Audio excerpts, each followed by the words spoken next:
This is Casanova Park.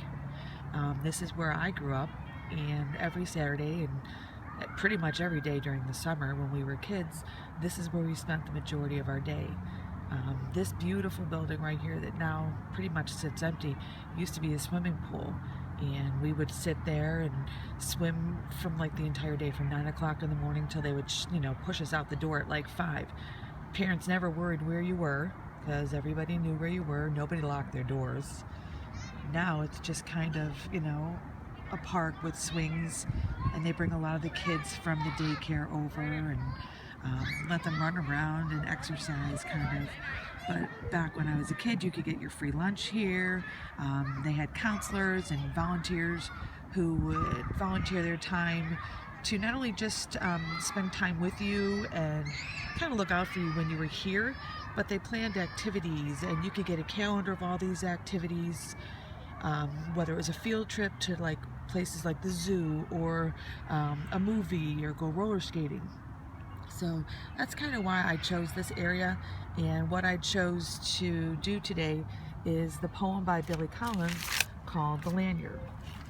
And it goes a little like this, and it says, "The other day I was ricocheting slowly off the blue walls of this room, moving as if underwater from typewriter to piano, when I found myself in the L section of the dictionary, where my eyes fell upon the word lanyard. No cookie nibbled by a French novelist could send one into the past more subtly, a past where I sat at a workbench at a camp by a deep Adirondack lake, learning how to braid long, thin plastic strips into a lanyard, a gift from my mother. I had never seen anyone use a lanyard or wear one, if that was what they did with them, but that did not keep me from crossing strand over strand again and again until I made a boxy red and white lanyard for my mother.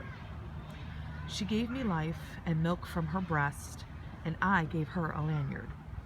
She nursed me in many a sick room, lifted spoons of medicine to my lips, laid cold face cloths on my forehead, and then led me out into the airy light and taught me to walk and swim, and I, in turn, presented her with a lanyard.